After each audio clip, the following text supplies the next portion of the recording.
Pillow Talk is one of the first Yiff comics I've ever read, and I think it's contesting with I Heart You 2 as the classiest piece of furry porn I have ever seen. These two comics are works by Mew, who I think has been drawing for longer than I have been alive. What's unique about these two is that they both blend a really cute little short story with porn in a way where the story both fleshes out the characters and sets up for an emotional flavor in the porn that we wouldn't be able to get without a story. Combine this with the incredibly polished art, dialogue that sounds realistic enough, and a good understanding of expression at panels and thought narration, which gets some emotion into all of this. And I think we're as classy as cartoon animal porn is can get. These are also both comics that I own in physical copy, signed physical copy at that. I don't get a chance to flex that very often, so I obviously just had to shoehorn it in there. In this video we are going to focus on Pillow Talk just because it had a few extra details that I thought would be cool to show off. First, I want to talk a bit about the comic in general, and then we can break it down page by page.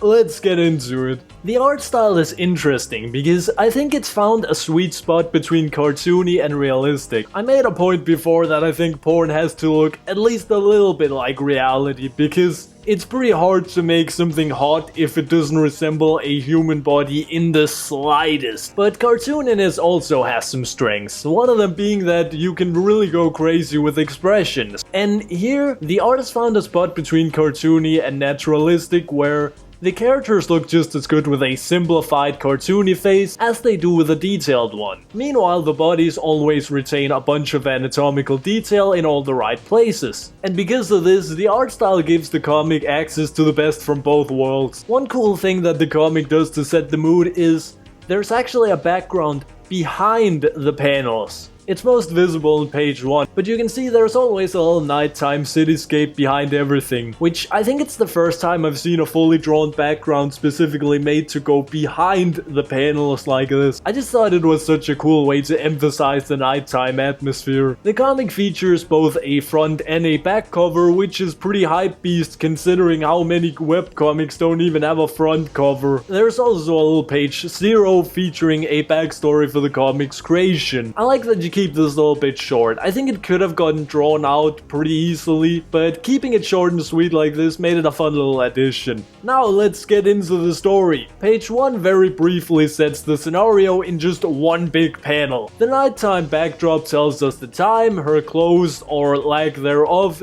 tells us she be at home, and her dialogue tells us she's just gotten home and is a sleepy girl. The next 3 pages is there to introduce us to the characters and to set what I'm calling the sexual standard. By this I mean that a lot of furry comics have different universes where it can vary quite a lot how open the characters are about sex stuffs. And in these 3 pages we get a little intro to the 2 girls, but especially also how open / comfy they are in regards to sex things, what they're cool with and whatnot. The characters text over some undefined chat service, which gets pretty easily communicated by these pretty cool little dialogue bubbles and Peaches' tic-tagging. They enter a video call, both of them half-dressed, which leads to a mix of cute and alluring panels as they chat. The dialogue flows from topic to topic a bit chaotically, but not in a way that doesn't feel natural. Quite the opposite, in fact. Dialogue between close friends tends to be a bit all over the place, sort of like they pool their individual streams of thoughts together. So this actually makes their dialogue more realistic. Despite them changing topics a lot, they always keep to some form of sexual topics almost the whole way through, which allows the comic to do a few things at once here. Both do we get to know the characters a little, but we also get a bit of soft foreplay as we hear what kind of porn they're into and seeing them jokingly flirt a bit, all while also defining this sexual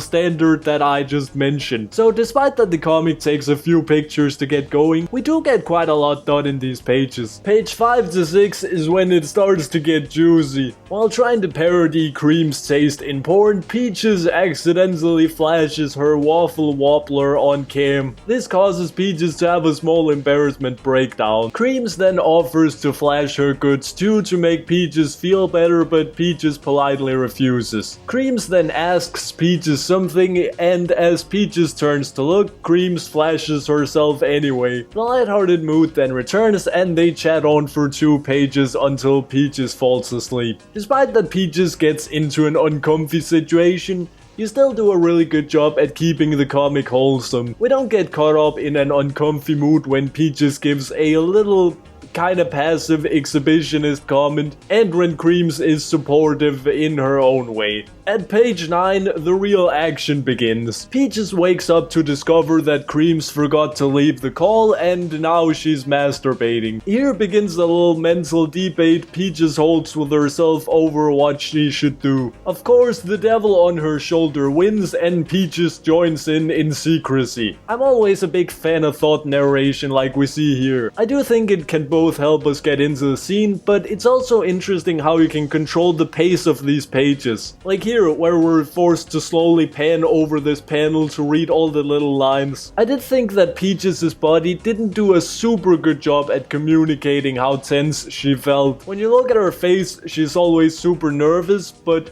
her body looks pretty relaxed in most panels, which causes there to be a bit of a disconnect. This might seem a little nitpicky, but I think it could have made a noticeable difference. For me at least, if some of the otherwise pretty good butt panels had a little more tension visible in Peaches' body. They're certainly still good panels. I was really fond of this one and the page 5 Peach reveal. But I think my favorite frame from the comic has to be the front cover. There's such a good energy in this cover with how far down the sweater is slipping and how her hand both covers but also directs our attention down here, and her expression which is surprised but in no way unwelcoming. The angle is great because it allows us to see both a lot of thigh and some side boob while also seeing her face. I'm really fond of this pic. The last little thing I want to mention about the porn is that your buttholes are way too low. Like right now, I want you to try and feel through your pants, like the bottom of your genitals where they are.